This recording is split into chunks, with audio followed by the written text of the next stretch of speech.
la première marche s'appelait la marche contre le ghetto et pour l'égalité, c'est dénoncer le ghetto.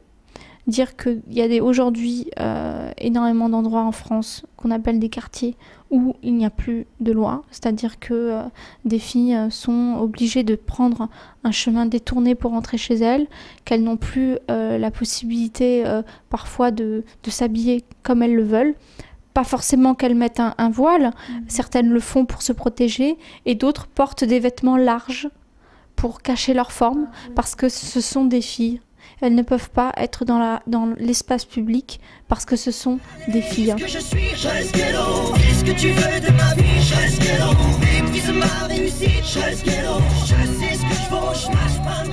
Le problème aujourd'hui, c'est que les policiers ne sont pas forcément formés.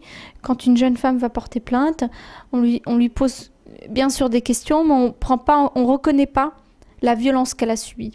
Et beaucoup de jeunes femmes laissent tomber, abandonnent, et rentrent chez elles.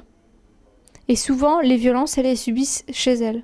Parce qu'aujourd'hui, une jeune femme, quand elle, et surtout si c'est une jeune femme qui est d'origine algérienne, marocaine, etc. Et aussi des Français. Oui, aussi des Français. Mais quand elle décide de porter plainte, il y a tout le quartier est contre elle. Parce qu'on ne la croit pas. Oui, c'est vrai. Et donc, si la police ne reconnaît pas, la protège pas, eh ben, quand elle rentre chez elle, c'est le danger, c'est-à-dire qu'elle peut se refaire violer, qu'elle est menacée, sa famille ne la soutient pas. Comme Samira Belil. Voilà, comme Samira Belil, donc qui a écrit L'enfer des tournantes, et qui vraiment est pour nous l'un des témoignages les plus importants, parce que ça nous permet de dire, voilà, ça existe. Et vous ne pouvez plus dire que ça n'existe pas. Parce qu'il y a beaucoup de jeunes, encore dans les quartiers, qui disent « ça n'existe pas chez nous ».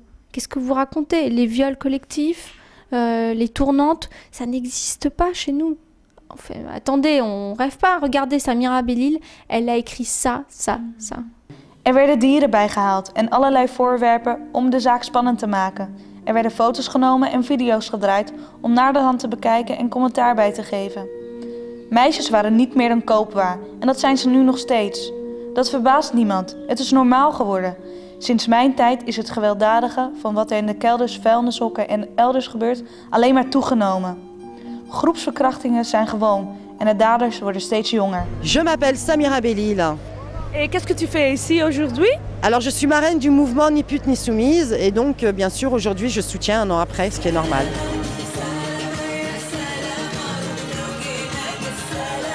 Je suis très contente de voir qu'aujourd'hui il y avait des hommes avec nous qui nous accompagnaient et ça c'est ce qu'il y a de plus important.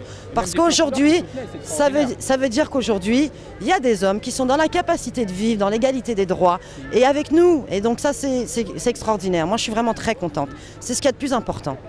Voilà. Parce que ce sont ces hommes-là aussi qui nous protègent. Ouais.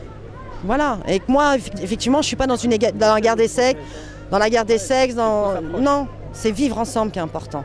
On se fait brise alors. Brise les chaînes pour que les femmes d'ailleurs puissent enfin lever les yeux sans crainte et sans peur. Brise les chaînes pour que les femmes d'ailleurs puissent enfin lever les yeux sans crainte et sans peur. Brise les chaînes pour que les femmes d'ici retrouvent la paix dans leur âme.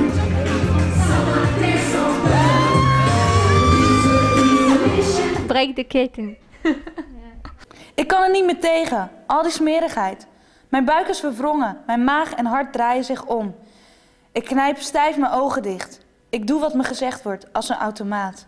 Ik verzet me niet. Ik ben een soort slaaf, een hoop stront, een waardeloos iets in hun handen.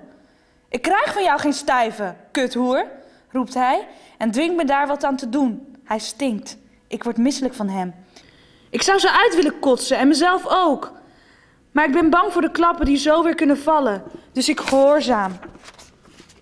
Vol angst en haat. Ik smeek God om hulp. Ik smeek hem met alle macht, met al mijn wanhoop.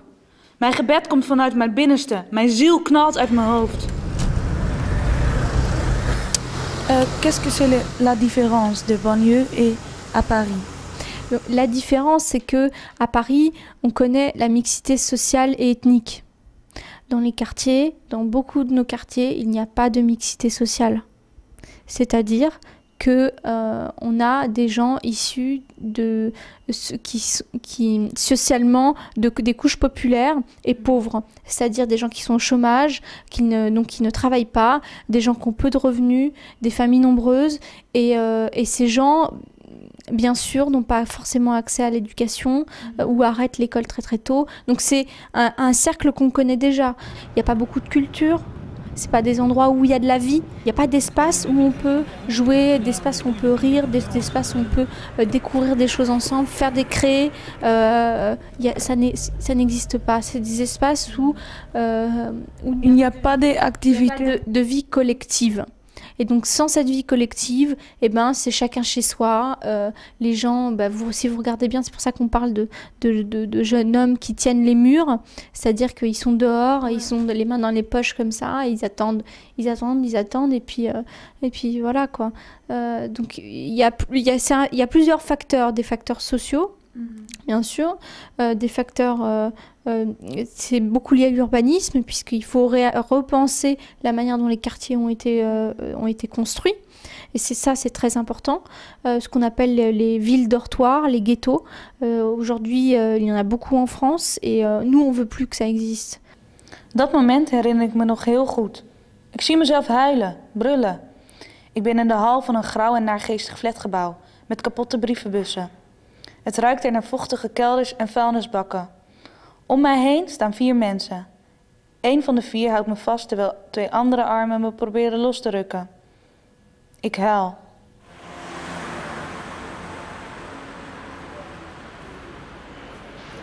C'était juste après la guerre, il y a eu la crise de logement. Après la guerre, après les années 50, il y a eu la crise de logement. Il y a eu une forte demande en logement. Ils ont construit là-bas des grands ensembles, mais tout, il n'y a pas d'aménagement. Il n'y a pas d'aménagement, ils ont juste construit ces grands ensembles. Alors la majorité des grands ensembles étaient destinés à être vendus, c'est-à-dire à une classe moyenne. C'est des gens qui vont acheter. Et les gens ne sont pas venus parce que ce n'est pas attractif, il n'y a pas de transport, il n'y a rien qui les attire. On ne peut pas habiter là-bas puisqu'il n'y a rien. Les gens ne viennent pas.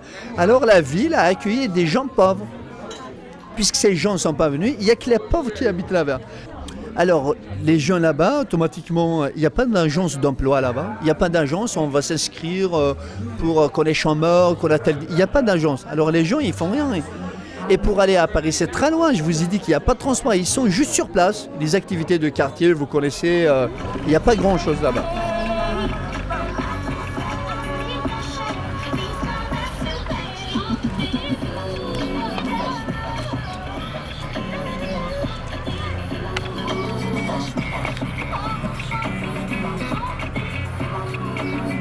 Alors, pour qu'il y ait de l'emploi, il faut qu'il y ait une dynamique économique. Alors, il n'y a pas de dynamique économique là-bas. Il n'y a pas d'argent. Les gens ne travaillent pas, il n'y a pas de richesse, il n'y a pas d'argent. Ils sont très pourris. Les gens, ils sont pauvres là-bas, ils sont très pauvres. Parce que c'est loin, il n'y a pas d'attractivité. Pourquoi les gens ne viennent pas investir, par exemple? Parce que la taxe professionnelle est élevée là-bas. C'est une région pauvre. Les investisseurs, ils ne viennent pas. Alors, qu'est-ce qui se passe en fait? Les jeunes là-bas, ce n'est pas qu'ils sont violents, mais ils en ont marre. Ils en ont marre parce que rien ne se fait. Leurs conditions de vie ne changent pas. Tout est dégradé, rien ne se fait. Et malgré qu'il y a eu un foisonnement de dispositifs politiques de la ville sur le quartier, mais c'est des quartiers qui sont vraiment en véritable difficulté. C'est pour ça que ça n'avance pas, malgré le foisonnement de dispositifs.